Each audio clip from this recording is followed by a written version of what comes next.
Hello, and welcome to another episode in our Frankenstein series where we read the entire book. It's been a while. I'm reviving this series from the dead. I started it pretty late last year in October, and it didn't get a whole lot of views, so I kind of put it on hold while I was doing some other things, but I want to revive it again because I was just having a lot of fun with it, and I want to make this an ongoing thing that we do, where we read books on, the channel and whatever. I did decide, though, to change it up just a little bit. So I advertised in the earlier videos that these were going to be entire cover-to-cover read-throughs. I'm going to kind of change that a little bit, and we're going to skip a lot of sections.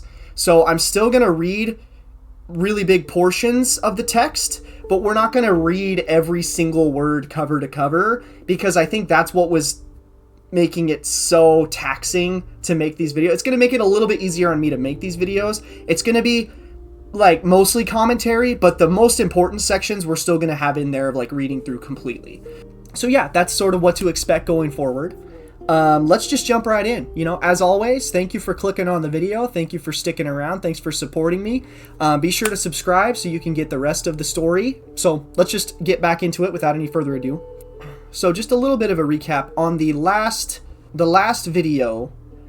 We left off right when Justine was wrongly accused and killed, right? So basically just a quick recap of the entire story. Victor Frankenstein is, he basically recaps his childhood. He talks about how he got really into, magic and occult stuff and supernatural kind of things. And when he learned that all that stuff wasn't real, it made him kind of sad. But then he learned that science could be a really cool replacement, that he could do all these magical, really cool things with science.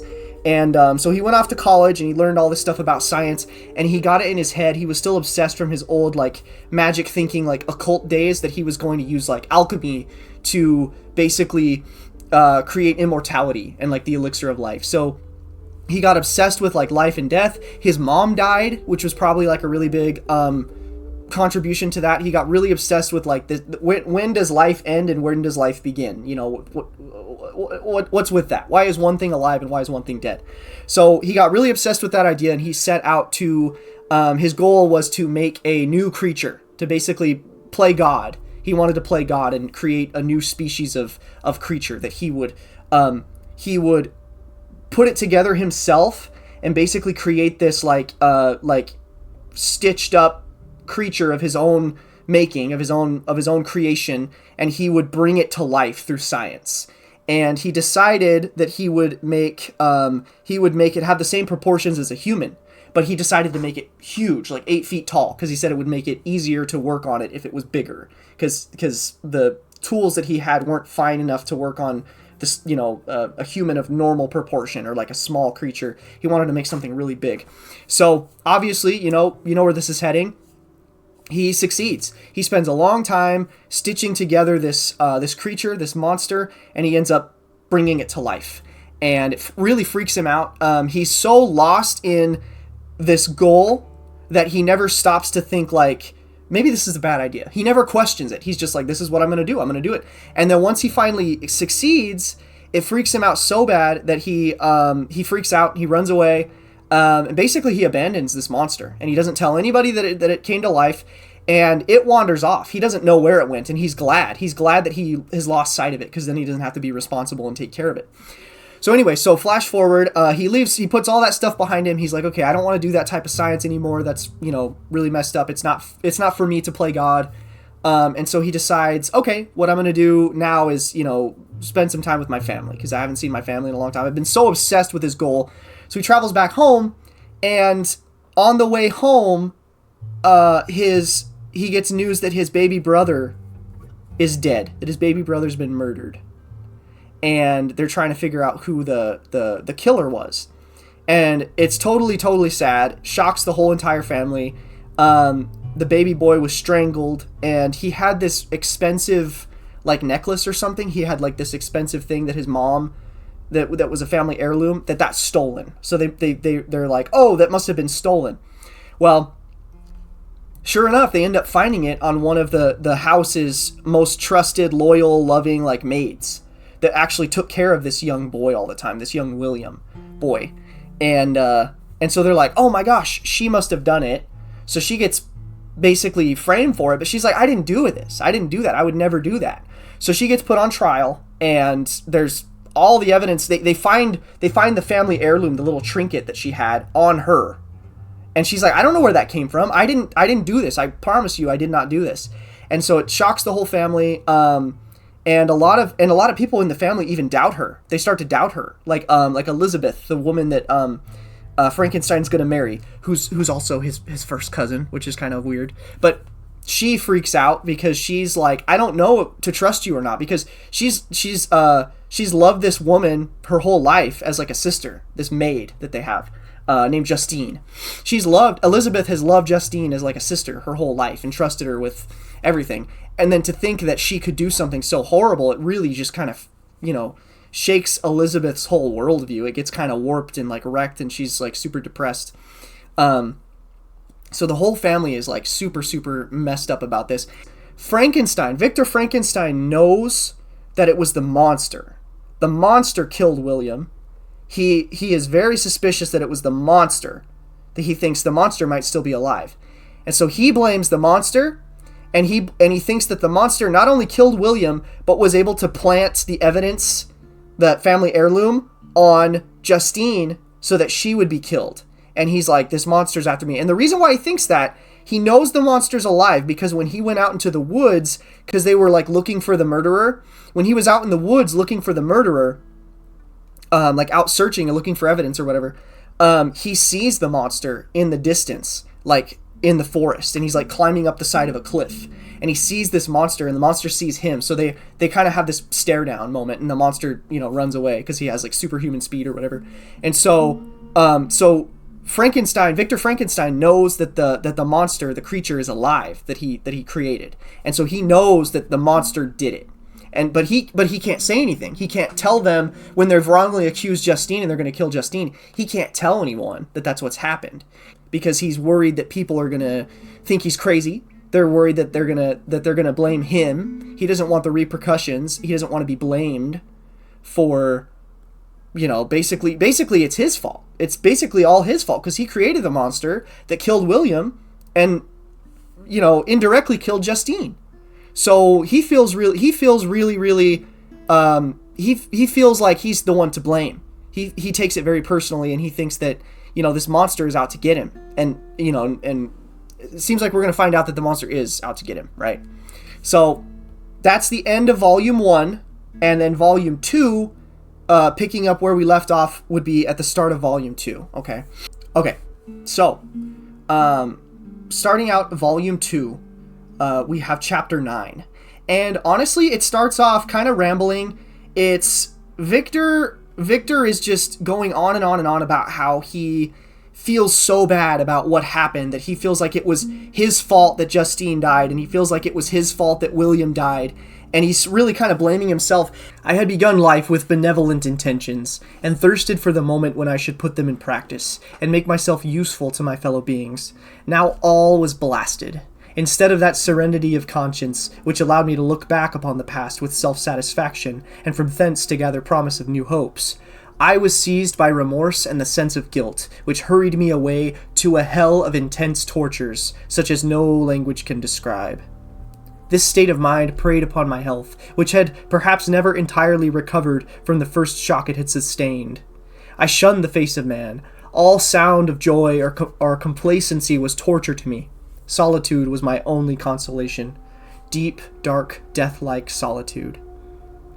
My father observed with pain the alteration perceptible in my disposition and habits, and endeavored by arguments deduced from the feelings of his serene conscience and guiltless life to inspire me with fortitude, and awaken in me the courage to dispel the dark cloud which brooded over me.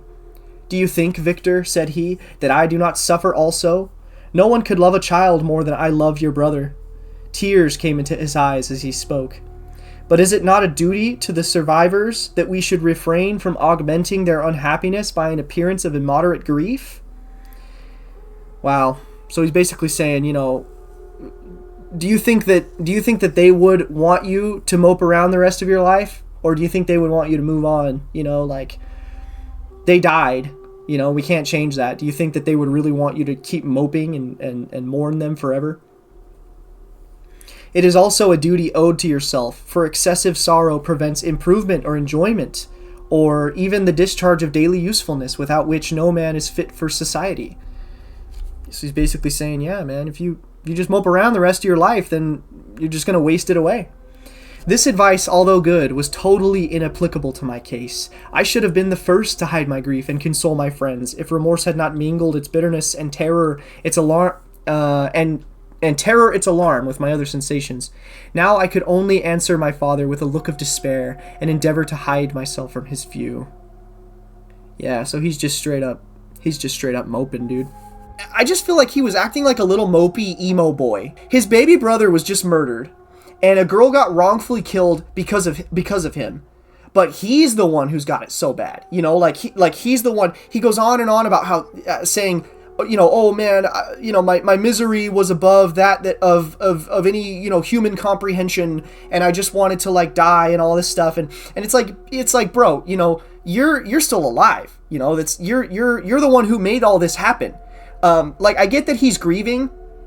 I get that he, probably feels really guilty, but less self-pity, more action, bro. He doesn't say anything about what he plans to do to set things right. He never talks about how he's oh, I'm going to go out and I'm going to find this monster and I'm going to get vengeance. He never talks about how he's oh, I should really tell someone about this. You can tell your dad. You can tell Henry Clerval. You can tell Justine. Or not Justine. You can tell Elizabeth, about what's going on, and they'll believe you. They'll understand you, and they'll be they'll want to help you take vengeance. But he doesn't ever tell anyone. He doesn't ever make a plan of action. He's just content to just mope and mope, right? And so they decide that they're going to go on this family trip to a cabin that they have somewhere, because they have to get away from the city because their grief is just so bad. And it literally says that Victor Frankenstein, he goes out on this sailboat for the whole day, and he just decides to sail around, and he's just moping. He's just a sad boy sailing around on his sad sailboat. And it's bro, you're it was just super annoying to me, because there's no action. There's no vengeance. There's no him saying, "Oh, this is what I want to do." Anyway, it was. I just found like it was really annoying. It also talks about how Elizabeth, her whole worldview gets kind of warped and wrecked and messed up, because she basically doesn't feel like she can trust anyone, because she trusted Justine fully, and she's if somebody could do that, I don't think I could trust anyone ever again. And then she also feels kind of guilty for not believing Justine. She's maybe I should have believed her. Maybe I should have believed her that she didn't actually do it, and I should have defended her better. But Elizabeth was the only one who was defending her in the first place. So it's just sad. It's just really sad that Elizabeth, takes it so hard. I mean, it makes sense that she would take it so hard, but she's just feeling really, really, really, sad about everything. So then there's this whole section where it talks about how Frankenstein, after he goes sailing around and moping around in his sailboat, he decides that he's going to go out into the woods, and basically he takes a horse, and he goes out into the woods, and he kind of camps out for a couple of days, just kind of walking along the trails of this mountain that he knows really well. And it doesn't say that he goes out into the woods, out into the mountains to go hunt down the monster. He literally just goes out there to mope, to be a sad boy, so anyway, so he goes out there, and he's honest. There's a long section where it talks about how he's just soaking up the nature. I spent the following day roaming through the valley. I stood beside the sources of Arviron, I still don't know how to say that, which take their rise in a glacier that with slow pace is advancing down from the summit of the hills to barricade the valley. The abrupt sides of vast mountains were before me. The icy wall of the glacier overhung me. A few shattered pines were scattered around, and the solemn silence of this glorious presence chamber of imperial nature was broken only by the brawling waves, or the fall of some vast fragment, the thunder sound of the avalanche, or the cracking reverberated along the mountains of the accumulated ice, which, through the silent working of immutable laws, was ever and anon rent and torn, as if it had been but a plaything in their hands. Wow, that's a really cool description of nature. honestly, I love moments in books where they just stop to like really describe the setting and describe like the nature around them. Cormac McCarthy has some really cool sections in Blood Meridian where he does that. He describes like the desert and the terrain that they're going through, and with such flowery words. I love moments like that. That's really good. These sublime and magnificent scenes afforded me the greatest consolation that I was capable of receiving. They elevated me from all littleness of feeling, and although they did not remove my grief, they subdued and tranquilized it. In some degree also, they diverted my mind from the thoughts over which it had brooded for the last month. I retired to rest at night, my slumbers, as it were, waited on and ministered to by the assemblance of grand shapes which I had contemplated during the day. They congregated round me. The unstained snowy mountaintop, the glittering pinnacle, the pine woods, and ragged bare ravine, the eagle soaring amidst the clouds, they all gathered round me and bade me be at peace. That's cool. That's cool too. So nature is really kind of calming him and like and almost sounds like it's kind of almost healing him, healing his like despair. It's pretty good. He's just soaking up the nature, and it makes him feel really nostalgic, and it makes him feel a little bit better. But then he gets so exhausted, he just kind of passes out, right? So he kind of just passes out, and then he wakes up the next day, and he climbs all the way to the top of like this mountain. And again, he's just soaking in the nature. It's really kind of making him feel better. And I actually really like the section where it talks about like all the nature, and about how the effect that all of this, like the beauty of like all the natural stuff around him, like makes him feel, and like kind of makes his soul feel a little better. And nature really does have a way of like making you kind of feel more at peace and kind of more centered, like I discovered a few years ago just like the amount of joy you can get from just going on a walk.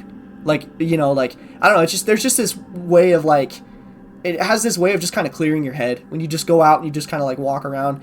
And it's not the same when you live in like a really busy like city, or like a really busy, even like a busy suburb, when there's just like all these like cars and like noise and stuff around you. But if you have time to like walk around like in nature with like trees and like just kind of have that connection, it's really great. Hiking, it honestly feels really good. So I thought that part was cool. He goes out to kind of clear his head, and it works, and it really works for him for a little while.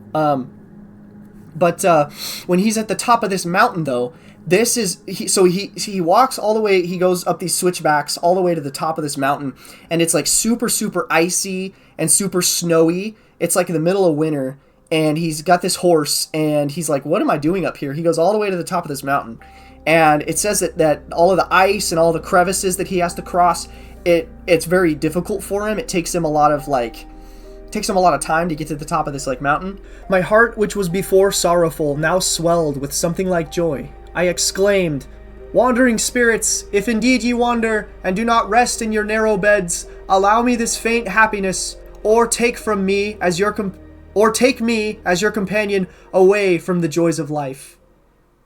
As I said this, I suddenly beheld the figure of a man at some distance, advancing towards me with superhuman speed. He bounded over the crevices in the ice, among which I had walked with caution. He bounded over the crevices in the ice, among which I had walked with caution. His stature also, as he approached, seemed to exceed that of man. Oh no. I was troubled. A mist came over my eyes, and I felt a faintness seize me, but I was quickly restored by the cold gale of the mountains. I perceived, as the shape came nearer, sight tremendous and abhorred, that it was the wretch whom I had created. We're getting the showdown. So the monster shows up in this like fog, right? And he sees through this like icy, misty fog, and he sees off in the distance the figure of this man that's running towards him at inhuman speeds across the rough, icy terrain that he had to slowly traverse across it. But it's crossing, this giant man is crossing over the ice at inhuman speed that he struggled to get across. And so honestly, that description scared the crap out of me. Like, could you imagine? You think you're all alone, you're up in these mountains, and then there's this cloaked figure of a man just like coming at you really fast at like this vast distance across this ice. That's terrifying, man. I trembled with rage and horror, resolving to wait his approach and then close with him in mortal combat. Dude, so he's waiting for him to show up so they can fight to the death. He's like, I'm gonna kill him or he's gonna kill me. He approached. His countenance bespoke bitter anguish, combined with disdain and malignity, while its unearthly ugliness rendered it almost too horrible for human eyes. But I scarcely observed this. Rage and hatred had at first deprived me of utterance, and I recovered only to overwhelm him with words expressive of furious detestation and contempt. "Devil!" I exclaimed. "Do you dare approach me? And do not you fear the vengeance of my arm wreaked on your miserable head? Begone, vile insect, or rather stay, that I may trample you to dust. And oh, that I could, with the extinction of your miserable existence, restore those victims whom you have so diabolically murdered." Wow. So he's really launching into his anime protagonist monologue. But Victor Frankenstein isn't scared. He actually, it actually makes him angry to see the monster, and finally, I felt like this was the moment where he finally starts to want to take action, right? He's like, so he starts to shout out at the monster coming at him, and he's like ready to throw hands, dude. This is like his like anime protagonist like monologue. He's like literally ready to throw hands, and I feel like finally, like, I wish he would have had the same energy like in the previous chapter. Like, I'm gonna go hunt down this monster. I'm gonna devote the rest of my life to killing this monster. I just feel like it's too little too late, you know? Like, it's not until he wanders off into the woods for a couple of days and, like, passes out from exhaustion and is just, like, moping around. And the monster just so happens to confront him that Frankenstein's like, "Hey, I'm mad at you." You know, it's like, where was all of that fiery indignation a minute ago? You know, like, I don't know. "I expected this reception," said the demon. I'm getting chills, dude. "All men hate the wretched. How then must I be hated, who am miserable beyond all living things? Yet you, my creator, detest and spurn me, thy creature, to whom thou art bound by ties only dissoluble by the annihilation of one of us. You purpose to kill me. How dare you sport thus with life? Do your duty towards me, and I will do mine towards you and the rest of mankind. If you will comply with my conditions, I will leave them and you at peace.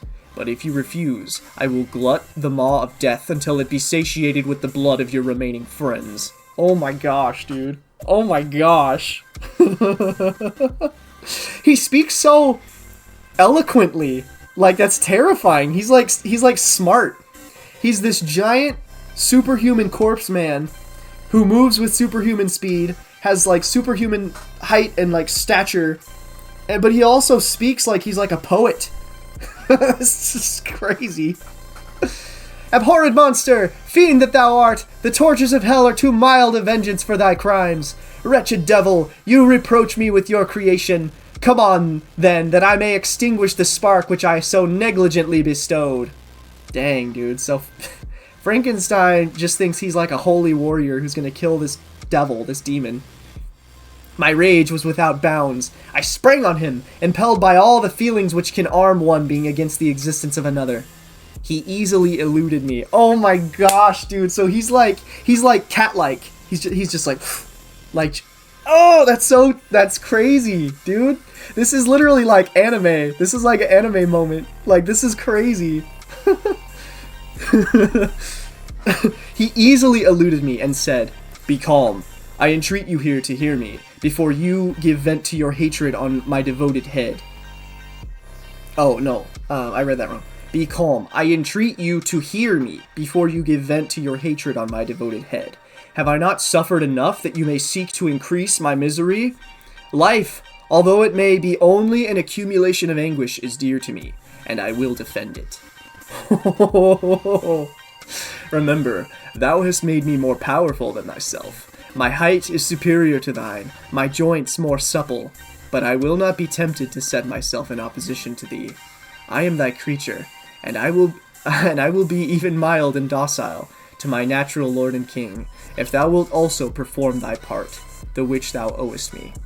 O Frankenstein, be not equitable to every other, and trample upon me alone, to whom thy justice and even thy clemency and affection is most due. Remember that I am thy creature. I ought to be thy Adam, but I am rather the fallen angel whom thou derivest from joy for no misdeed. He's quoting the Bible to him, dude. He's like comparing him to God and saying like, you should be treating me like I'm Adam, like Adam and Eve, like I'm your child, right? Like I'm your like greatest creation. But instead you're treating me like I'm like a fallen angel, like I'm like the devil who hasn't done anything wrong. I haven't done anything wrong, but you're treating me like that. This is crazy, dude. This is crazy. Okay. Everywhere I see bliss, from which I alone am irrevocably excluded. Wow. I was benevolent and good. Misery made me a fiend. Make me happy, and I shall again be virtuous. Jeez, dude. Okay, this is getting really good. This is getting crazy. So he starts yelling at the monster, and then the fact that the monster starts speaking back to him so eloquently and like quoting the freaking Bible is just insane. Like, it's so creepy and definitely not what you'd expect. Like every depiction of Frankenstein, he's like this lumbering, dumb, like, creature that doesn't know his own strength and kills people and is just like this, you know, kind of scary, dumb, you know, creature. But he speaks so eloquently, you know, and it's kind of it's the exact opposite of that, like, tropey kind of green version of Frankenstein in, like, black and white movies, like this big lumbering dummy. It's also super cool that the monster just like easily eludes Frankenstein when he tries to throw hands with him. He comes up to Frankenstein and Frankenstein reaches out and tries to attack him, but he just easily eludes him, and it's like so anime. He easily eludes him and he just keeps yapping at him, even though Frankenstein tries to kill him. He just like he dodges him and just keeps talking, which is really crazy. So it instantly shows it like that whole scene just instantly shows that it establishes that he's not only smart and well spoken, but he's also agile and graceful. And on top of that, he's this massive brute of a creature. So he's really big and strong. He's really like swift and cat-like, and he's also really smart and well spoken. So it's just like this trifecta of like terrifying monster that Frankenstein has created. So it's terrifying, right? And so it instantly establishes like he's got this scary presence. So anyway, be gone. Or I gotta talk a little higher to be Frankenstein. Be gone! I will not hear you. There can be no community between you and me. We are enemies. Be gone, or let us try our strength in a fight, in which one must fall. How can I move thee? Will no entreaties cause thee to turn a favorable eye upon thy creature, who implores thy goodness and compassion? Believe me, Frankenstein, I was benevolent. My soul glowed with love and humanity. But am I not alone, miserably alone? You, my creator, abhor me. What hope can I gather from your fellow creatures, who owe me nothing? They spurn and hate me. The desert mountains and dreary glaciers are my refuge. I have wandered here many days. The caves of ice, which I only do not fear, are a dwelling to me, and the only one which man does not grudge. So, he's saying he's been hiding out in these remote places because people can't come out there. Everybody hates him and wants to kill him that he's met. So he hides out in these icy glacier places, these remote places like the desert or like the ice, tundra. That's crazy.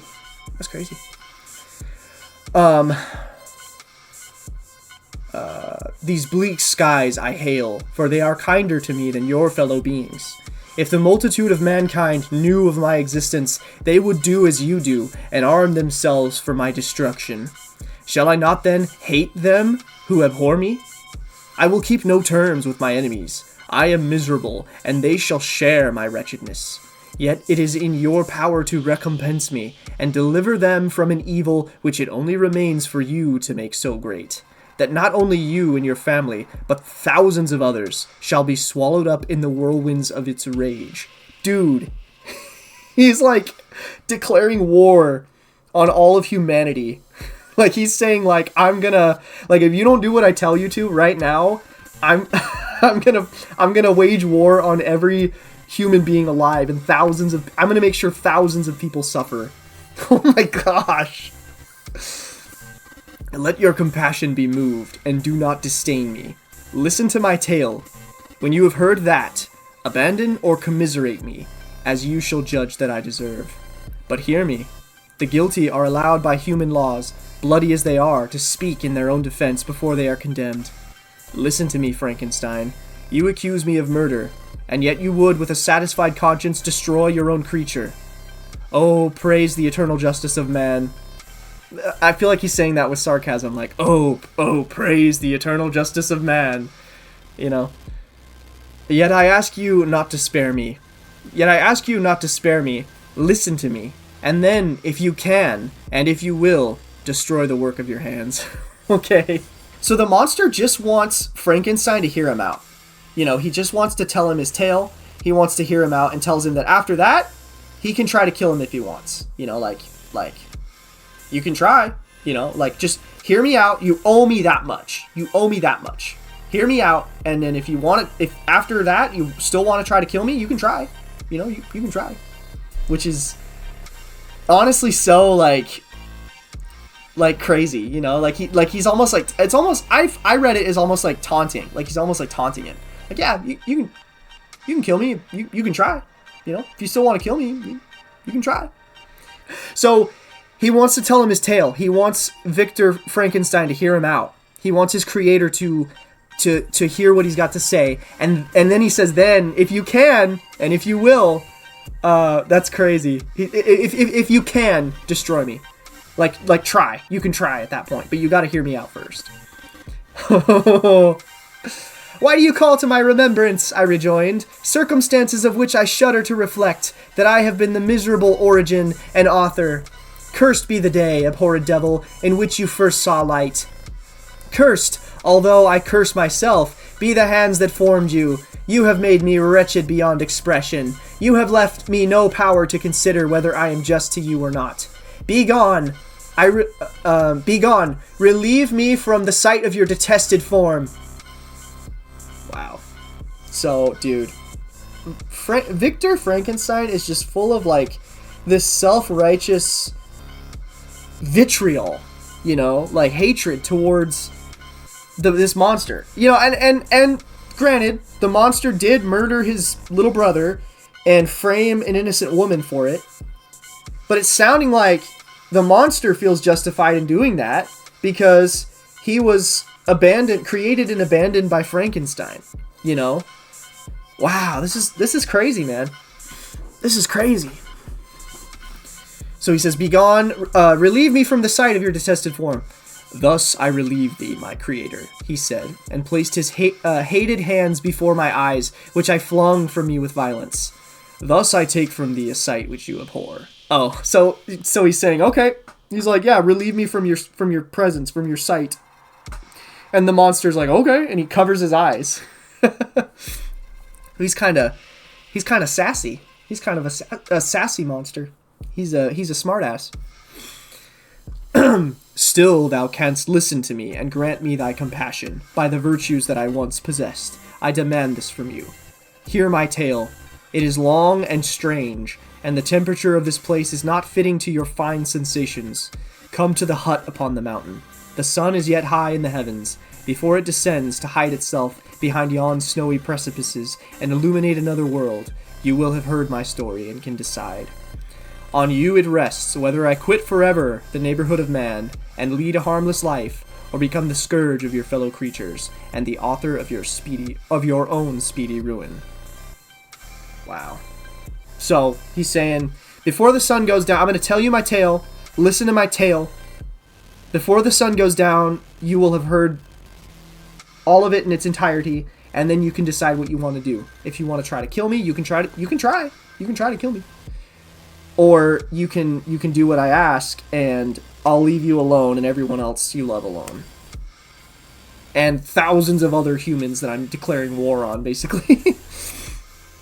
As he said this, he led the way across the ice.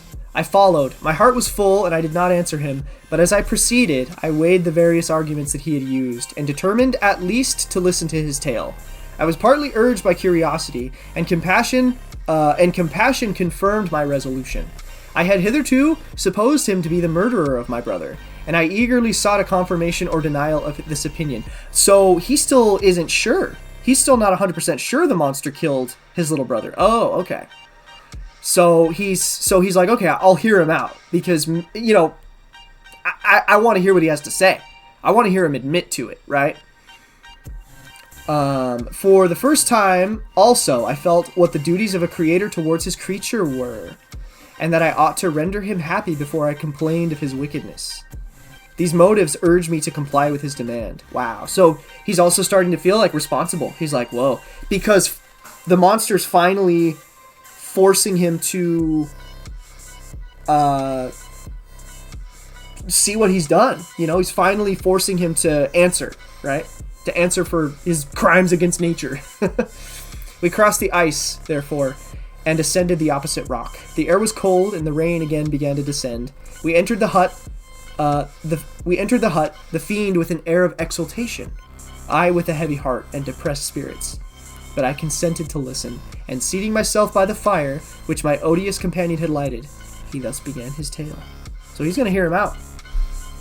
It's like Frankenstein almost like reluctantly agrees to hear him out. And it says that, like, he finally starts thinking about the responsibility of a creator towards his creation. So, like, he finally starts to think, like, oh, I brought this thing into the world, like, I have a responsibility of, like, what it does. The consequences of that. I brought this thing into the world, so I'm kind of responsible for the consequences. Like, whatever it does, I'm partly to blame. You know? It killed my brother. It framed Justine. And it's threatening to kill thousands of people and basically wage war on humanity. He's finally starting to take some responsibility and to say, ooh, shoot, you know, I have some responsibility as the creator of this thing, you know. I just think there's such a huge deficit of that kind of thinking in the world in general. Like, you know, like, it's actually, like, it really got me thinking about all the stuff that, like, we have such crazy technology and such insane, like, inventions and, like, advancements and, like, all of these things that we have for, like, modern luxuries, but nobody ever wants to take responsibility for the consequences of anything that they create. You know what I mean? Like, you have all these people who create, like crazy weapons of mass destruction and, like, arms dealers. You have, like Oppenheimer, you know, created this atomic bomb. And it's like, what are the ramifications of that? You know, like, so many people have died, you know, because of all of these different things that, like, we create as human beings. And it's almost like nobody thinks about the responsibility. They just want to create stuff, but they don't think about the responsibility a creator has towards its creation, you know? And so it reminded me of that scene from Jurassic Park, you know? I mentioned this in one of the earlier episodes too, but I really feel like this is a huge prevailing theme of Frankenstein. It makes me think of, like, the scene from Jurassic Park where Jeff Goldblum's character, you know, says that famous line where he's like, you know, your scientists were too busy asking whether or not they could, that they never stopped to ask if they should. And I just feel like there's such a huge deficit of that type of thinking, that type of responsibility in the world, you know, like, you know, and even on a smaller scale, you know, like I'm talking about big scale things that, like, have, like, a global effect, you know, like technology, like AI is having a huge effect on the world.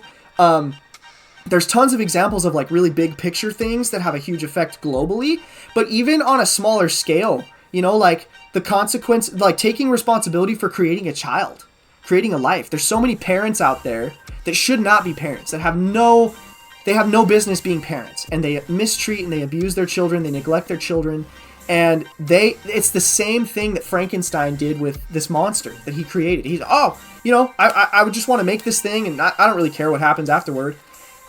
It's crazy. It's crazy. If there's one thing that I think that is a big takeaway from Frankenstein that everybody should read it and sort of learn as like a theme, is that we as a human race, as a human species, we need to have a more responsibility for what we create and what we put into the world, and think about the consequences and the ramifications, and not just do stuff and make stuff willy-nilly, but like think about what your actions and what your creations, like what effect those have on the world, and take responsibility for it, right? Like, it's just crazy. It's just crazy. It really got me thinking, and I think that's a mark of a really good book, is when it gets you thinking this deeply. Anyway, so that's the end of chapter 10, and chapter 11 is where it begins the monster's story.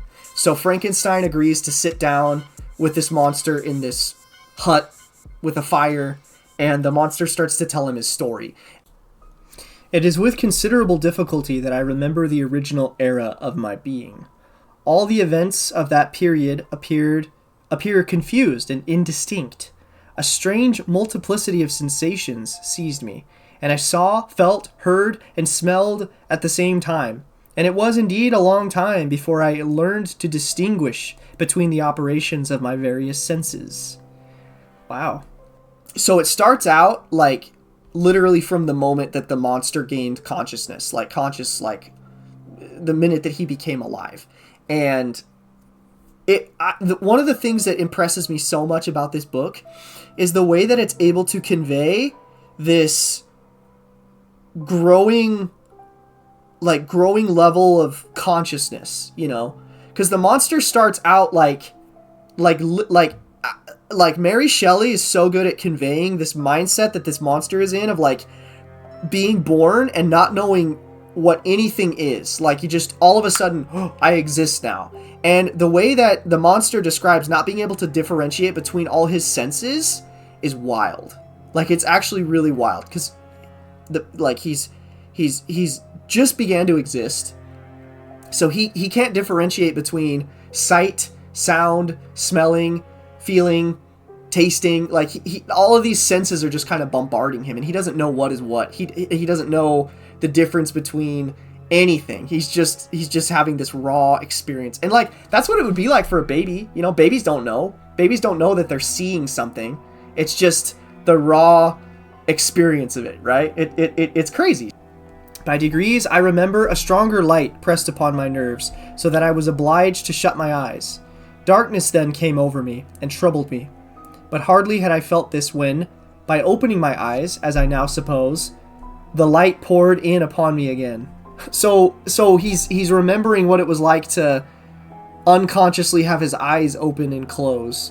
That like when his eyes were open, there was this greater light that was pouring in on him, and when his eyes were closed, like blinking, when his eyes are closed, this darkness comes over him. Darkness! Like, all these new sensations that he's not familiar with at all. Wow. I walked, and I believe descended, but I presently found a great alteration in my sensations. Before, dark and opaque bodies had surrounded me, impervious to my touch or sight, but I now found that I could wander on at liberty, with no obstacles which I could not either surmount or avoid. Oh, so that sounds to me like he found his way outside. He woke up, he came to life. He woke up in Frankenstein's house, his tower, whatever it was he was working in, and he found a way to wander out, and now he's saying nothing's stopping him from moving. Nothing is impairing his movement. Like before, he was kind of bumping into walls and like things were blocking him, but now he's like free. Wow. With no obstacles which I could either surmount or avoid. The light became more and more oppressive to me, and the heat wearying me as I walked. I sought a place where I could receive shade. This was the forest near Ingolstadt, and here I lay by the side of a brook, resting from my fatigue, until I felt tormented by hunger and thirst. Wow, so he feels hunger and thirst. This roused me from my nearly dormant state, and I ate some berries which I found hanging on the trees or lying on the ground. I slaked my thirst at the brook, and then lying down, I was overcome by sleep. so after he kind of wanders off into the forest, he talks a lot about how, basically he's just living completely by instinct. He eats and drinks and sleeps all completely on instinct, but it's like his consciousness is slowly developing, and he slowly starts to differentiate the sights and sounds and senses that he's picking up. So it's like this really cool, like, you have to read it, but it's this really cool, like, progression of not Frankenstein, but the monster's consciousness. I'm going to make that mistake a lot. I'm going to call him Frankenstein a lot, but the monster slowly starts to have this growing, like, consciousness, and the book just puts it really, really cool, the way that it describes it all. So he figures out that a pleasant sound he's been hearing is coming from the birds in the trees. He's finally able to differentiate all these different sights and sounds, and he's able to identify where one of these sounds is coming from, and he's like, oh, these little winged creatures that are in the trees, that's what's making that pleasant sound that I hear every now and then. He tries to imitate the birds and make his own sounds, but the sound of his own voice actually frightens him back into silence. And that's kind of going to be a recurring theme. As the monster starts to become self-aware and starts to realize who he is versus what everything else is out there, every time he learns more about himself, it terrifies him. Like, it scares him, which is so sad. Because he's this big corpse-looking monster thing, 8 feet tall. And every time he hears his own voice, the sound of his own voice scares him. It scares him so much that it scares him back into silence, and he stops talking. Or he stops trying to imitate the sounds that the birds make. So eventually he finds a fire, and the warmth of the fire, it says it fills him with joy. He feels this warmth, and he's just like, oh, this is great. So it kind of draws him in. And he accidentally burns himself because he gets too close to it, and then he realizes that the burning logs, the logs that he sees that are on fire, that are generating this warmth, are actually made out of wood, and that it's burnt wood. He's able to realize, whoa, this is wood. So he figures out if he gathers a ton of wood, he can keep the fire going for himself. Like, the fire doesn't have to die out if he can keep gathering enough wood. So he's really smart, and he's basically figuring out how fire works. And it's crazy to read, like, how smart this guy is, like the monster. He's only alive for a few days, but he's already figuring out fire. Like, he's already figuring out, like, how fire works. Oh, if I keep putting stuff into this burning red stuff, it'll keep going. Like, it needs fuel. Eventually it'll die out. It gets smaller when there's not enough fuel, but it gets bigger when I put more fuel into it. Like, he's figuring this stuff out. So he immediately realizes the wood has to be dry, and he immediately figures out that he needs to fan the flames to make them bigger by observing the effects of the wind. He sees the wind blowing, and he notices that the wind that he feels blowing on him must be blowing on the fire too. And he notices that when the wind blows on the fire, it gets bigger. He's like, whoa! So he realizes that he needs to fan the flames. So he's figuring out how all this fire works intuitively just by watching it and observing it. It's so cool. It's crazy to see how smart this guy is, right? So then he even figures out he should try to cook his food. He gets this idea that he's just like, oh, what if I, put this food in the fire? So he's experimenting, and he realizes that when he does that when he cooks berries, it makes them taste worse. When he tries to roast these nuts that he finds, it makes them taste better. And he's like, oh, this is way better. So anyway, it's really kind of funny that he's so drawn in by fire, and fire's kind of the first thing that he kind of learns about, because it's like this common, like, Frankenstein monster trope that he's afraid of fire, and that fire is like his weakness. Like, I don't know, that's something I've observed. Whenever I see, like, parodies of Frankenstein, whenever I see, like, depictions of Frankenstein, he's, like, always afraid of fire. Like, fire is almost, like, depicted as, like, his weakness. Like how a crucifix would be Dracula's weakness, or like a silver bullet is a werewolf's weakness. Fire is Frankenstein's weakness. He's afraid of fire. If you light a fire, it'll chase him away, kind of thing. I see that a lot. And it's funny that has become like this thing that we think about Frankenstein. We kind of associate with him with the fear of fire, because in this original version, he loves fire. Like, he loves it, and he's drawn in by it, and he loves fire, like, almost immediately. Like, it's one of the first things that he, like, learns about. And I also thought it was really cool too when I was reading about him getting interested in this fire. It made me think about the title of the book, and how it's Frankenstein, or the modern Prometheus, right?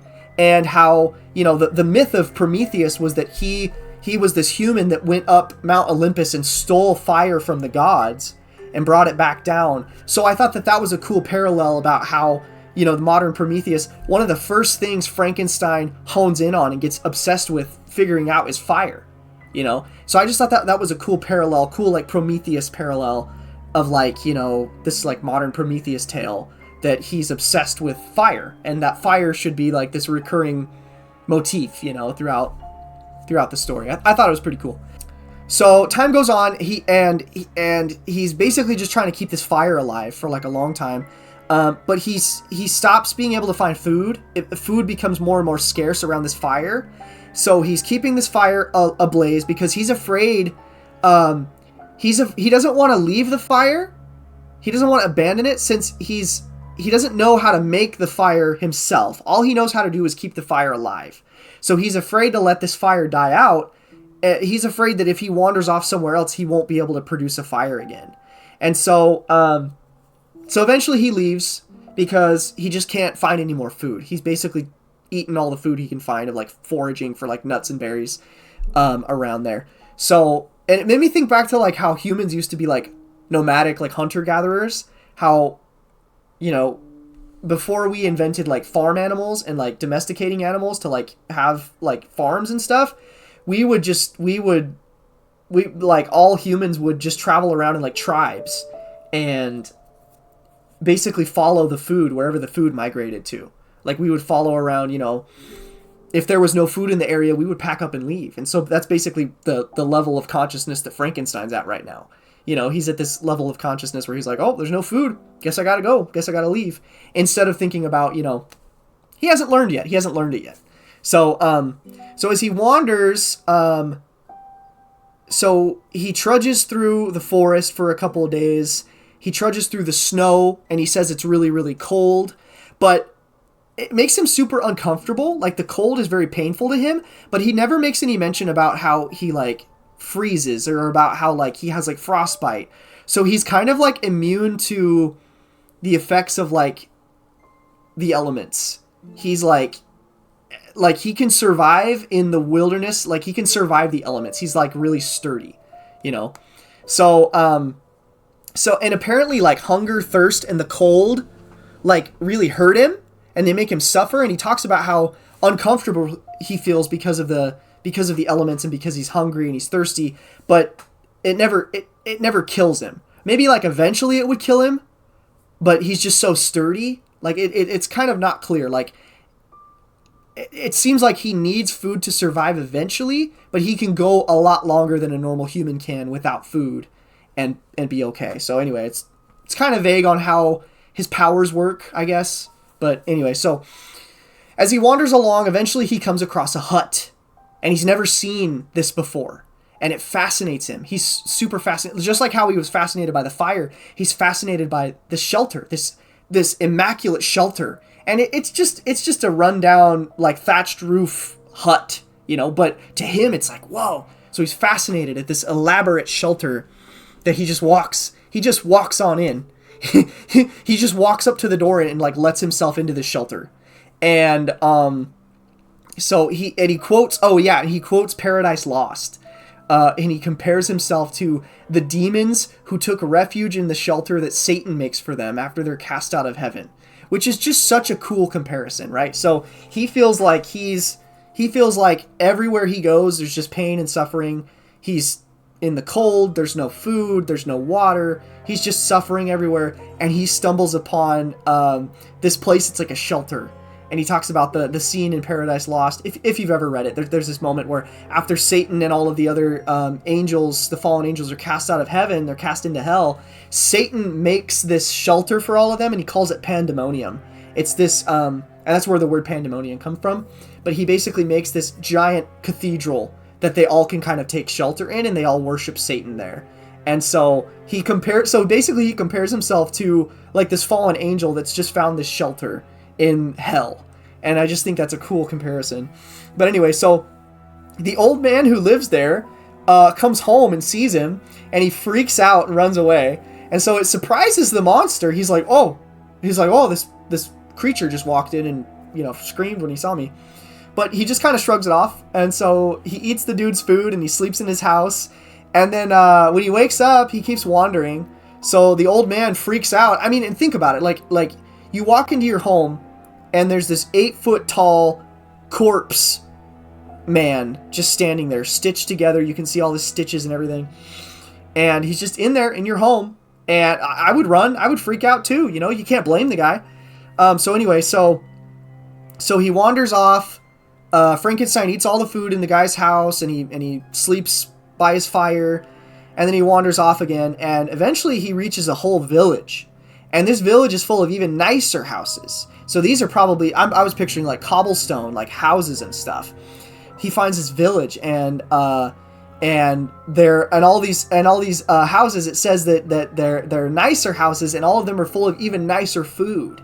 And he sees I don't know. It says like there was like a pie sitting in the window or something of this one house that he smelled, and he's just like, oh, there's food sitting out here. And so he just wanders into this village. He walks right into one of the houses, which makes the children scream. And almost immediately, the whole village just starts chasing him out and like throwing things at him, throwing like rocks and all these things at him. And it's so sad. It's so sad because he's literally just a big baby who's experiencing the world for the first time. And his first interactions with people have been nothing but fear and hostility and lots of pain. Every time he interacts with another human being, they like freak out and attack him, you know, or freak out and run away and scream. And you can't really blame the villagers for doing that because, like I said, I mean, he's an 8-foot tall walking corpse creature that just barges into your home and starts stealing your food. Like, of course, like, so it really makes you kind of hate Victor again, like Victor Frankenstein and his irresponsibility, you know, and like I was bashing on him and dunking on him earlier for being like a mopey emo guy, but honestly too, he's just this irresponsible inventor who makes this you know, giant terrifying looking creature, but this creature's just peaceful. It just wants to exist, and it just wants to eat good food, and it wants what everybody wants, you know. So anyway, it makes you wonder what would have happened if Victor Frankenstein would have stuck around and tried to protect and nurture the monster instead of just abandoning it and leaving it to its own devices, you know, like this thing has such a genuine like heart, you know, and it's just heartbreaking because all it knows about humans is just like fear and pain, and it gets chased out of this village, runs away, terrified of humans now. So the monster is terrified of humans at this point. So he escapes, and he runs out of the village, and he finds shelter. He actually finds shelter in like another cottage. But he doesn't go into the house. He finds another cottage. He doesn't go into the house though because he's afraid of humans. He thinks better about that. But like adjacent to the cottage, like connected to it, is this like kind of, he calls it a hovel, but I'm picturing like kind of almost like this like shed type place that's connected to the cottage. And so he takes refuge in there. He crawls in there. He can barely sit upright because of how big he is. He's so massive, and it's so small. So he's in this really cramped little like storage shed thing that's like connected to the cottage. And there's no flooring. It's just dirt floor, but it's dry, and it blocks, and he says it's dry and it blocks the wind. So he stays in there, and he's like, I'm just going to hide in here. And he's trying to kind of play it safe, you know, fly under the radar. And he's going to see what happens, you know, what the humans are like who live here. So when he's in this little cottage, when he's in this little hovel, the shed, it shares a wall with the main cottage where the people live. And the wood that makes up the walls, there's like cracks and gaps in the wood. So he's able to spy on the people in the cottage. On examining my dwelling, I found that one of the windows of the cottage had formerly occupied a part of it, but the panes had been filled up with wood. So there's a window connecting the little hovel that he's in with the cottage that the people live in. And they boarded up that window that used to connect the two and the shared wall. They boarded it up. In one of these was a small and almost imperceptible chink through which the eye could just penetrate, so he's able to look through gaps in the wood. Through this crevice, a small room was visible, whitewashed and clean, but very bare of furniture. In one corner, near a small fire, sat an old man, leaning his head on his hands in a disconsolate attitude. The young girl was occupied in arranging the cottage.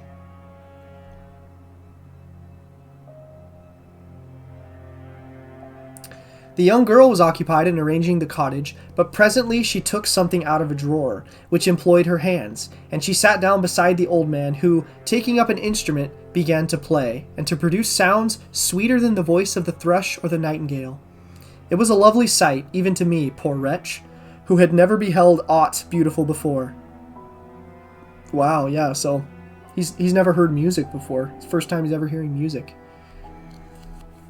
That's crazy. The silver hair and benevolent countenance of the aged cottager won my reverence, while the gentle manners of the girl enticed my love. He played a sweet, mournful air, which I perceived drew tears from the eyes of the amiable companion, of which the old man took no notice, until she sobbed audibly. But he then pronounced a few sounds, and the fair creature, leaving her work, knelt at his feet. He raised her and smiled with such kindness and affection that I felt sensations of a peculiar and overpowering nature. They were a mixture of pain and pleasure, such as I had never before experienced, either from hunger or cold, warmth, or food. And I withdrew from the window, unable to bear these emotions. Wow. So he's seeing them interact, and the compassion and the love that they have for each other as this family. That's crazy, and it's overwhelming to him, these emotions.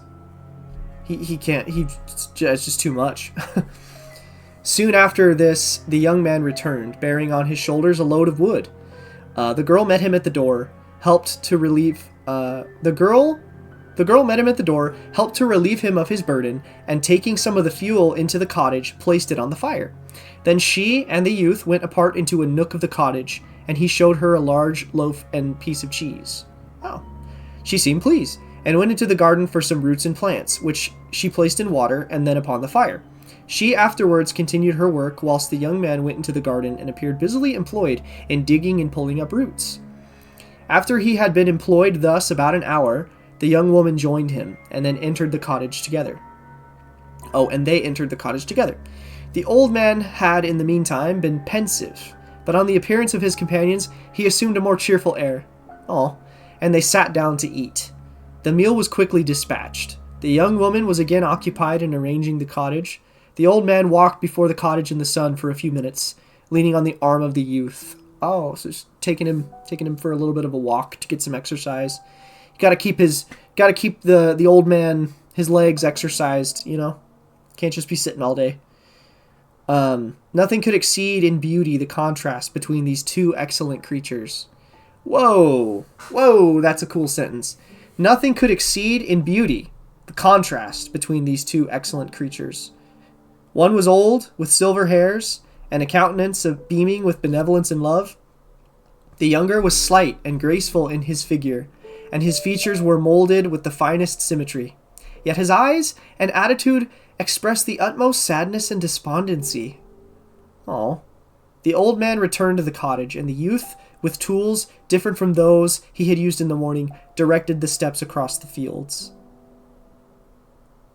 Night quickly shut in, but to my extreme wonder, I found that the cottagers had a means of prolonging light by the use of tapers, and was delighted to find that the setting of the sun did not put an end to the pleasure I experienced in watching my human neighbors. So he realizes that they have candles, they have lamps, I don't know, he's like a light source for inside. He's like, whoa, they can keep it bright even after the sun goes down. It's amazing to him.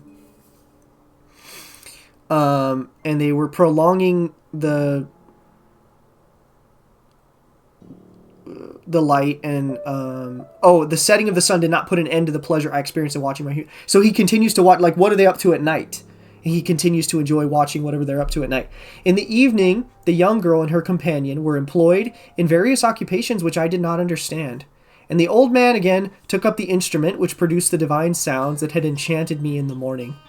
So soon as he had finished, The youth began, not to play, but to utter sounds that were monotonous, and neither resembling the harmony of the old man's instrument nor the songs of the birds. I since found that he read aloud. He's uttering sounds that were monotonous. So like what it sounds like when a person reads out loud. Oh, okay. So he's kind of reading like kind of monotone. I since found that he read aloud, but at that time I knew nothing of the science of words or letters. Yeah, right? So he wouldn't know. So it takes him a while to figure out that he's reading. That he's like looking at page. He doesn't know what he's doing. He's just making these monotonous sounds from his mouth. This is crazy, bro. Like, this monster has no idea about anything. And he's like observing these humans just absolutely captivated. Like, what are they doing? They're doing all these weird things, and he's just watching them, and it's exciting. The family, after having been thus occupied for a short time, extinguished their lights and retired, as I conjectured, to rest. It was kind of creepy though, knowing that like Frankenstein, because he's this big giant corpse monster thing, and he's watching this family from like inside their walls, and it's honestly kind of creepy to think about. And it made me think about like there's actually been like a lot of stories of like people like hiding out in someone's house without them knowing, and like living there and like hiding in the walls and stuff. Like, I watched this video, I don't know, I'll see if I can find it. I could put like a link, or I could put the thumbnail up there. But it was this video about like all of the times there was a person living in somebody's walls or living in someone's house without their knowledge for like a long period of time.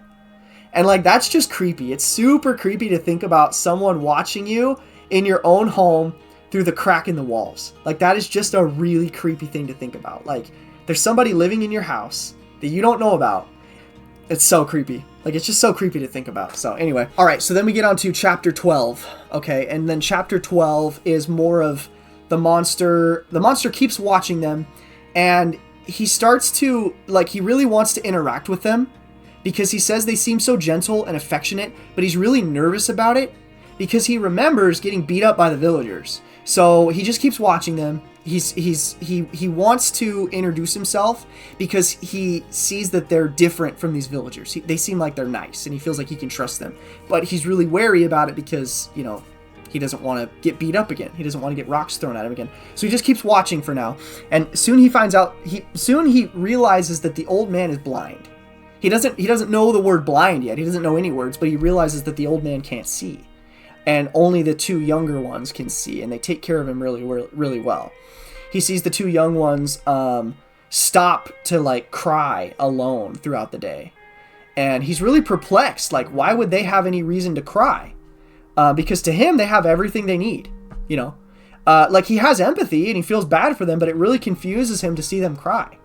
And eventually, he realizes it's because of poverty, right? A considerable period elapsed before I discovered one of the causes of the uneasiness of this amiable family. It was poverty. Ooh. It was poverty. So they're poor. They don't have any money. And they suffered that evil in a very distressing degree. Their nourishment consisted entirely of the vegetables of their garden and the milk of one cow, which gave very little during the winter, when its masters could scarcely procure food to support it. Oh, wow. They often, I believe, suffered the pangs of hunger very poignantly, especially the two younger cottagers, for several times they placed food before the old man when they reserved none for themselves. Oh my gosh. So yeah, they don't have enough food, and they're making sure the old man gets fed. They're giving the old man his food, but if they don't have enough food, they don't eat anything themselves. Wow. This trait of kindness moved me sensibly.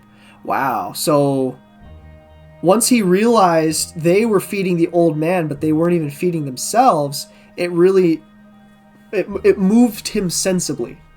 He's like, wow, that's crazy though. I had been accustomed during the night to steal a part of their store for my own consumption, but when I found that in doing this I inflicted pain on the cottagers, I abstained and satisfied myself with berries, nuts, and roots which I gathered from a neighboring wood. Wow, dude, so once it dawns on him that he's actually hurting them by stealing their food, he stops. He's like, I don't want to do that. He's so like compassionate, you know? Like, he's such a nice guy. He's just this sweet little Well, he's not little. He's this sweet giant monster. Sweet little baby. I discovered also another means through which I was enabled to assist their labors. I found that the youth spent a great part of each day in collecting wood for the family fire, and during the night I often took his tools, the use of which I quickly discovered, and brought home firing sufficient for the consumption of several days. Wow, that's crazy. That's crazy. So he realizes, oh, they spent this young man spends so much time collecting firewood. He watches him and watches how his tools work. He's like watching him from like afar off. Probably sees him cut down a tree with an axe or something, and decides, I'm gonna go in the night. I'm gonna gather a bunch of firewood for them so they don't have to do it themselves. He's trying to take care of them. That's so like unprompted, unasked. Just decides, I'm gonna collect fire. What a great guy. What a man. I remember the first time that I did this, the young woman, when she opened the door in the morning, appeared greatly astonished on seeing a great pile of wood on the outside. She uttered some words in a loud voice, and the youth joined her, who also expressed surprise. I observed with pleasure that he did not go to the forest that day, but spent it in repairing the cottage and cultivating the garden. This is how supernatural, like, this is how superstition starts, you know, like, they're like, where'd all this wood come from? They're like, whoa, dude, we got all this wood. Oh, that's awesome. That's so cool. By degrees, I made a discovery of still greater moment. I found that these people possessed a method of communicating their experience and feelings to one another by articulate sounds. Oh, okay. I perceived that the words they spoke sometimes produced pleasure or pain, smiles or sadness in the minds and countenances of the hearers. This was indeed a godlike science, and I ardently desired to become acquainted with it. So that's crazy. So he's starting to realize they can speak to each other, that they have a spoken language, that if they make certain sounds, will express certain like feelings and emotions and ideas to the person hearing them. So he's realizing they can communicate with each other through their words. And he calls it a godlike science. That's so cool. This was indeed like a godlike science, and I ardently desired to become acquainted with it. That's crazy. So he's like, I gotta learn how to speak. But I was baffled in every attempt I made for this purpose. Their pronunciation was quick, and the words they uttered not having any apparent connection with visible objects. I was unable to discover any clue by which I could unravel the mystery of their reference. Yeah, dude, that'd be really hard. That's like, a lot of times people learn how to speak a foreign language by watching TV shows in that language. Like a buddy of mine moved to America, and he actually said that the most English that he learned to speak was from watching Friends. That he's a huge fan of like Friends, and he learned a lot of English just by watching that show. So it's not impossible. Like you can learn. I guess it would make it way harder if it's the first language that you've ever learned, you know, without being taught. I guess that's how babies learn to speak, though. That's how babies learn to speak. They watch. This is crazy, though, to think about. This is crazy, because he's, like, learning. So, he was unable to discover any clue by which he could unravel the mystery of their reference. Yeah, like, if you are isolated, completely isolated, and you have to learn this method of communication through noises and sounds that you make, you can't have anybody else try to explain it to you. That's crazy. So he's trying to learn how to speak just from watching these people try to communicate with each other. That's crazy. Okay. By great application, however, and after having remained during the space of several revolutions of the moon in my hovel, dang, so he's been in there for a long time. Several revolutions of the moon. I discovered the names that were given to some of the most familiar objects of discourse. I learned and applied the words fire, milk, bread, and wood. Wow. I learned also the names of the cottagers themselves. The youth and his companion had each of them several names, but the old man had only one, which was father. Oh, so he literally thinks his name is father because they always say father to him. The girl was called Sister or Agatha, and the youth Felix, brother or son. Wow. Okay, so they are a little family, like confirmed. They're a family. There's the father and brother and sister living together. Confirmed. So, okay. The girl was called Sister or Agatha, and the youth Felix, brother or son. I cannot describe the delight I felt when I learned the ideas appropriate to each of these sounds, and was able to pronounce them. I distinguished several other words without being able as yet to understand or apply them, such as good, dearest, unhappy. Wow. So there were some words he was able to identify, but he didn't understand the meaning of. Like, he heard them say, so words that he heard them use enough that he could recognize them and be like, oh yeah, I hear that word a lot, I just don't know what it means. Good, dearest, unhappy. Wow. This is crazy, man. This is crazy. So we really start to kind of get to know the characters a lot more. The cottagers, he calls them his cottagers. We start to get to know them better. So as he's learning how to speak and learning these different words, he realizes that each of them have their own names.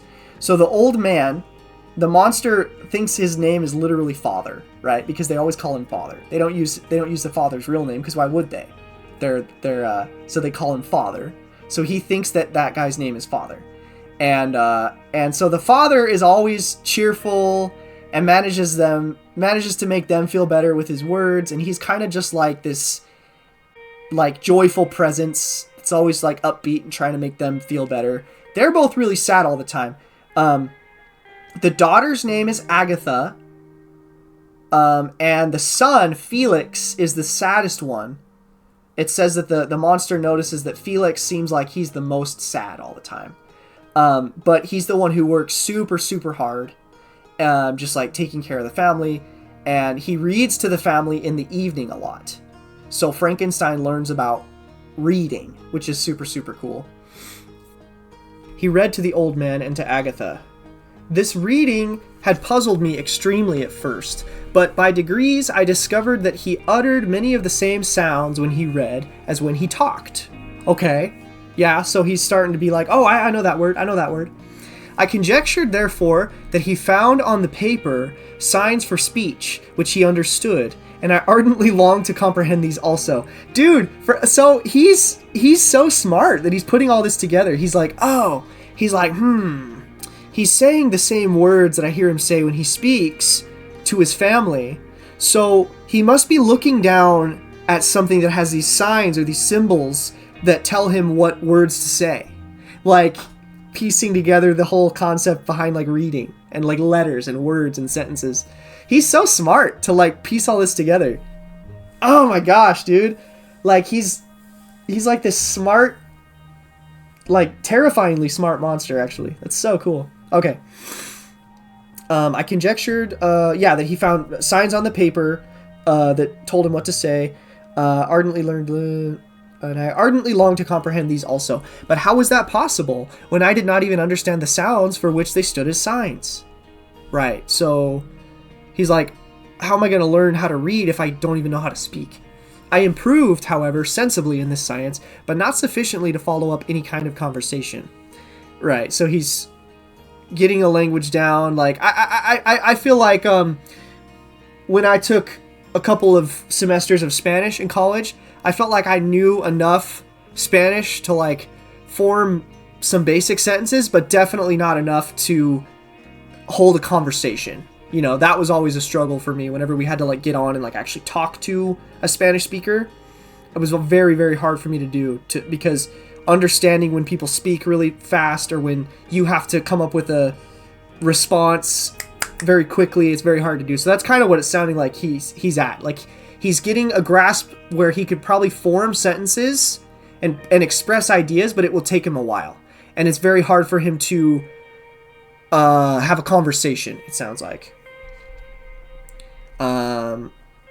Although I applied my whole mind to the endeavor. So, okay, not sufficiently to follow up any kind of conversation, although I applied my whole mind to the endeavor. For I easily perceive that, although I eagerly longed to discover myself to the cottagers, I ought not to make the attempt until I had first become master of their language, which knowledge might enable me to make them overlook the deformity of my figure. For with this also, the contrast perpetually presented to my eyes had made me acquainted. Wow. So he's saying, He's saying, I want to reveal myself. I want to go talk to these guys. I want to like introduce myself, but not until I can speak the language well enough. Because if I can speak well enough, if I can speak eloquently enough, I can make them overlook my deformity. And I can make them overlook how terrifying I am to them, this big giant corpse man. Wow, that's crazy. Oh, this is gonna be so sad. Like, I can tell this is gonna be really sad. Oh, this does a really good job at making you feel for him. Like, you feel for the monster, and you really feel for this family. Like they would be so good for each other, right? Like, they would be so good for each other if they took him in, because he's superhuman. He can take care of them. He can build up their little homestead way more than Felix can, you know? Wow.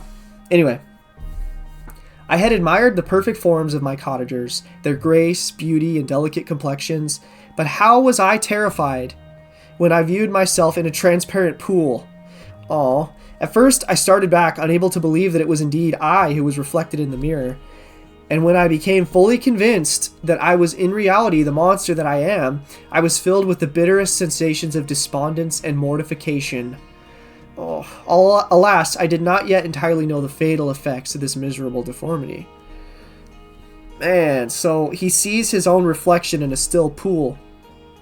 And he finally sees what he looks like. And he jump scares himself. He basically... that's so sad. He sees how beautiful and pleasant and, you know, normal looking these human beings are. This family that he's been spying on. And then he sees his own reflection in the pool, and he realizes how different he looks and how scary he is. That he even scares himself. It scares himself to see his own reflection. Because he doesn't realize it first. He's like, wait, that's me. And then he just makes him super depressed. That's so sad, man. So when he sees his reflection in this pool of water, he starts to understand why everyone is terrified and why everybody becomes violent at the sight of him. And he starts to consider how he can win over the family despite how grotesque and deformed he looks. Like, he feels like he can win them over if he can just talk to them long enough. Like, he really just wants to be a part of their family and to take care of them, and they take care of him. And he feels like if he can learn how to speak well enough, if he can just learn how to articulate himself, then they'll be able to look past his deformities and they'll actually, like, welcome him in. So anyway, then we get into chapter 13. So we finally find out why Felix is such a sad boy all the time. And it's because he's been missing his little girlfriend, Safi. Okay? It was on one of these days when my cottagers periodically rested from labor. The old man played on his guitar. Oh, so the instrument is a guitar, confirmed. It's a guitar. Cool. And the children listened to him, that I observed the countenance of Felix was melancholy beyond expression. He sighed frequently, and once his father paused in his music, and I conjectured by his manner that he inquired the cause of his son's sorrow. Felix replied in a cheerful accent, and the old man was recommencing his music when someone tapped at the door. It was a lady on horseback, accompanied by a countryman as a guide.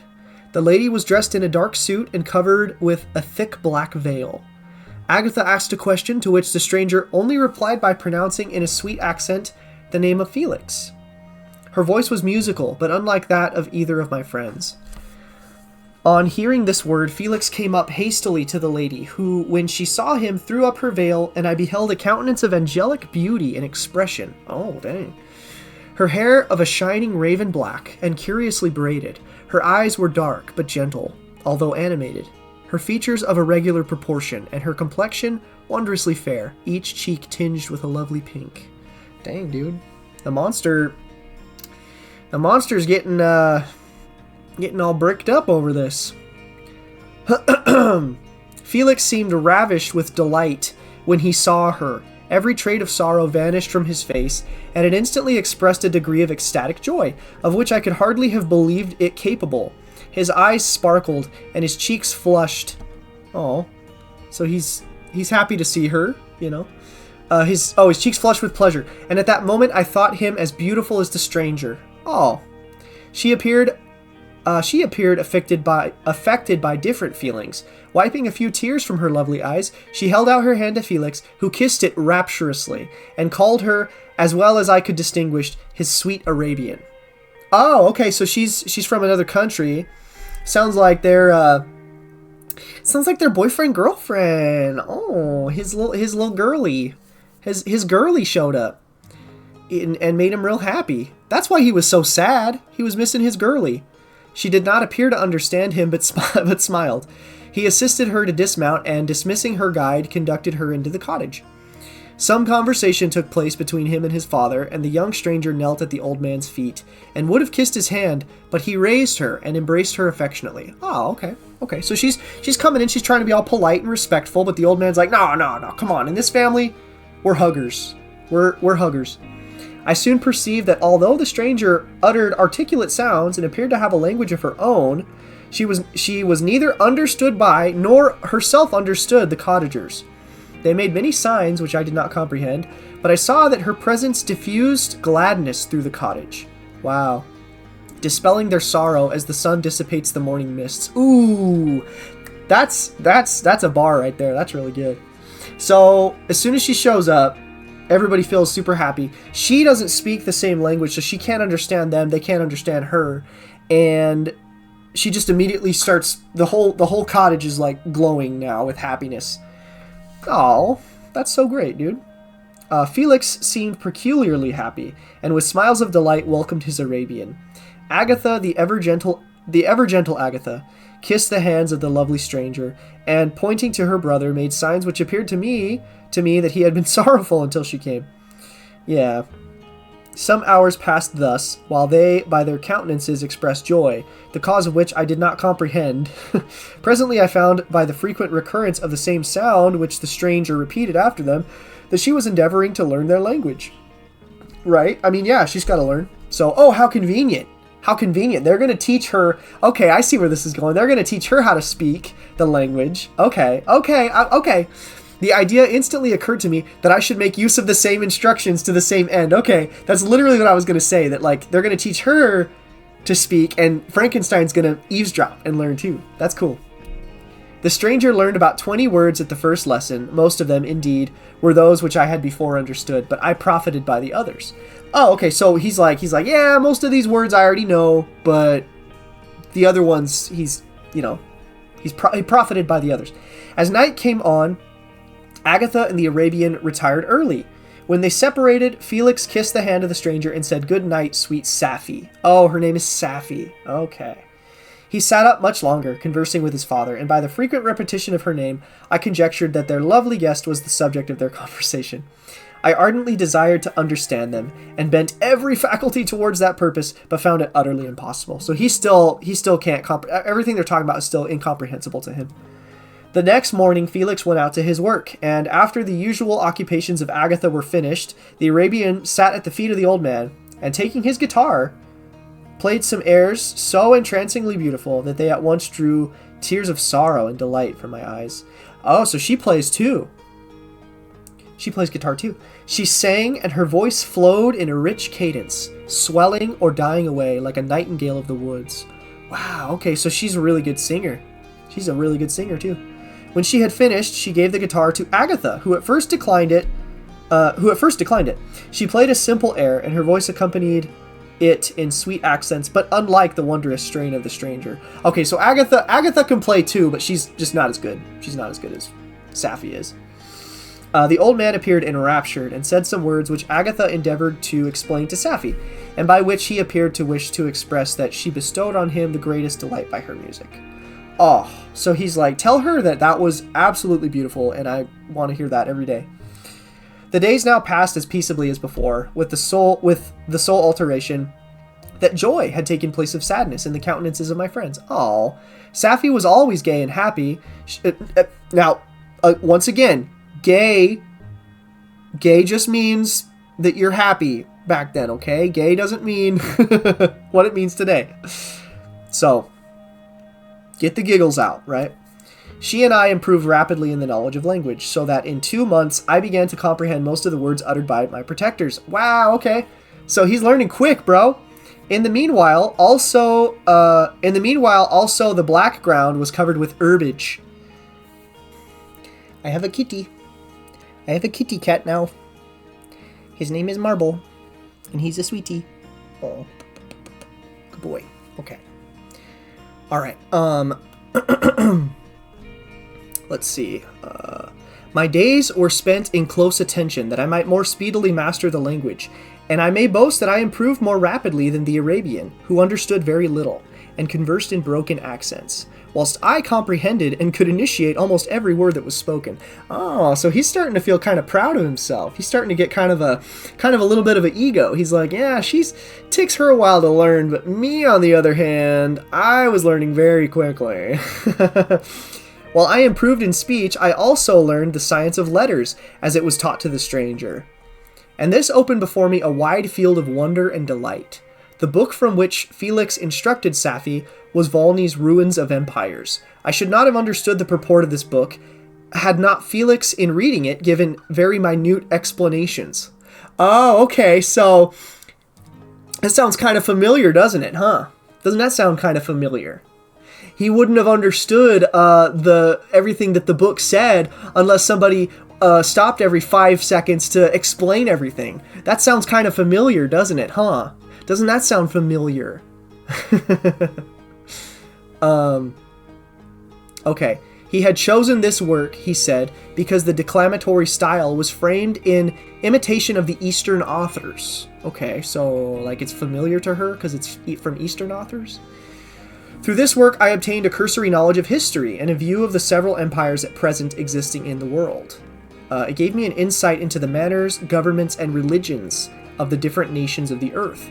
I heard of the slothful Asiatics, of the stupendous genius and mental activity of the Grecians, of the wars and wonderful virtue of the early Romans, of their subsequent degenerating, of the decline of that mighty empire, of chivalry, Christianity, and kings. I heard of the discovery of the American hemisphere, and wept with Safi over the hapless fate of its original inhabitants. Oh yeah, I mean, yeah, it's pretty crazy.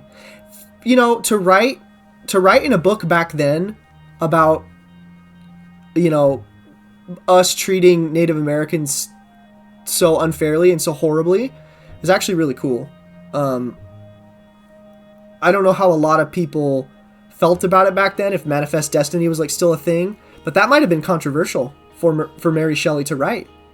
I don't know what the general consensus was, but that might be kind of controversial for her to have written that. Well, she was in Europe, right? Or was she American? I don't remember. Anyway, doesn't matter. But yeah, totally. Like that's cool that she writes that, you know, they were treated very bad. These wonderful narrations inspired me with strange feelings. Was man indeed at once so powerful, so virtuous and magnificent, yet so vicious and base? He appeared at one time a mere scion of the evil principle, and at another as all that can be conceived of noble and godlike. Wow. So he's talking about like the duality of man. To be a great and virtuous man appeared the highest honor that can befall a sensitive being. To be base and vicious, as many on record have been, appeared the lowest degradation. A condition... Oh, bye. Bye, Marble. Bye-bye. Bye, buddy. A condition more abject than that of the blind mole or harmless worm. For a long time I could not conceive how one man could go forth to murder his fellow, or even why there were laws and governments. But when I heard details of vice and bloodshed, my wonder ceased, and I turned away with disgust and loathing. Wow, yeah. Every conversation of the cottagers now opened new wonders to me. While I listened to the instructions which Felix bestowed upon the Arabian, the strange system of human society was explained to me. I heard of the division of property, of immense wealth and squalid poverty. I heard of the division of property, of immense wealth and squalid poverty, of rank, descent, and noble blood. The words induced me to turn towards myself. I learned that the possessions most esteemed by your fellow creatures were high and unsullied descent, united with riches. A man might be respected with only one of these advantages, but without either he was considered, except in very rare instances, as a vagabond and a slave, doomed to waste his powers for the profits of the chosen few. I mean, nothing's changed today, brother. You know, that's all. He's basically describing all of human history. Like, even till now. It's gotten a little better, though, I guess, in modern times. But, and what was I? Of my creation and creator, I was absolutely ignorant. But I knew that I possessed no money, no friends, no kind of property. I was besides endued with a shade hideously deformed and loathsome. I was not even of the same nature as man. I was more agile than they, and could subsist upon coarser diet. I bore the extremes of heat and cold with less injury to my frame. My stature far exceeded theirs. When I looked around, I saw and heard of none like me. Was I then a monster, a blot upon the earth, from which all men fled, and whom all men disowned? I cannot describe to you the agony that these reflections inflicted upon me. I tried to dispel them, but sorrow only increased with knowledge. Oh, that I had forever remained in my native wood, nor known nor felt beyond the sensations of hunger, thirst, and heat. Of what a strange nature is knowledge! It clings to the mind when it has once seized on it, like a lichen on the rock. I wished sometimes to shake off all thought and feeling, but I learned that there was but one means to overcome the sensation of pain, and that was death. A state which I feared, yet did not understand. Wow. Dude, he's literally becoming like a philosopher. He's learning language, and he's learning just a little bit about human history and civilization and society, and he's literally just become this, like, philosopher now. Like, he's just spouting off, like, this is crazy, dude. But, oh man, and he's got this, like, this is so sad, because he's getting, like, this, like, almost like this suicidal ideation, you know, where he's, like, starting to, like, he says, I'm considering death, you know, a state which I feared yet did not understand. There's but one means to overcome the sensation of pain, and that's death. This is getting brutal, dude. I admired virtue and good feelings, and loved the gentle manners and amiable qualities of my cottagers, but I was shut out from intercourse with them. Okay, he doesn't mean intercourse like we mean intercourse today. He just means, like, talking and association, okay? It's the same thing with gay back then. It didn't mean the same thing it means today. He was shut out from intercourse with them, except through means which I obtained by stealth, when I was unseen and unknown, and which rather increased than satisfied the desire I had of becoming one among my fellows. So he's saying the only interaction I have with them is secret. I have to hide myself. I can't come right out. And all that does is make me want to interact with them more. It doesn't make me feel any better. It just makes me want to interact with them more, you know? Wow. The gentle words of Agatha and the animated smiles of the charming Arabian were not for me. The mild exhortations of the old man and the lively conversations of the loved Felix were not for me. Miserable, unhappy wretch. Other lessons were impressed upon me even more deeply. I heard of the difference of sexes, and the birth and growth of children, how the father doted on the smiles of the infant and the lively sallies of the older child, how all the life and cares of the mother were wrapped up in the precious charge, how the mind of youth expanded and gained knowledge of brother, sister, and all the various relationships which bind one human being to another in mutual bonds. But where were my friends and relations? No father had watched my infant days. No mother had blessed me with smiles and caresses. Or if they had, all my past life was now a blot, a blind vacancy in which I distinguished nothing. From my earliest remembrance, I had been as I then was in height and proportion. So he doesn't remember ever being a child. He doesn't remember ever having a father and mother. All of his memories, he's been the same height and stature. He doesn't, that's crazy. I had never yet seen a being resembling me, or who claimed my intercourse with me, or who claimed any intercourse with me. Again, he doesn't mean intercourse, he means interaction, right? What was I? The question again recurred, to be answered only with groans.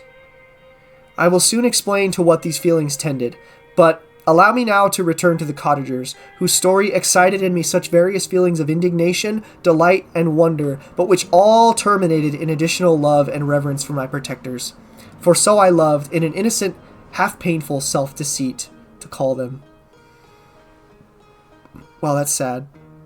So he has enough self-awareness to realize that even though he calls them his protectors, it's like an innocent, half-painful self-deceit to call them that.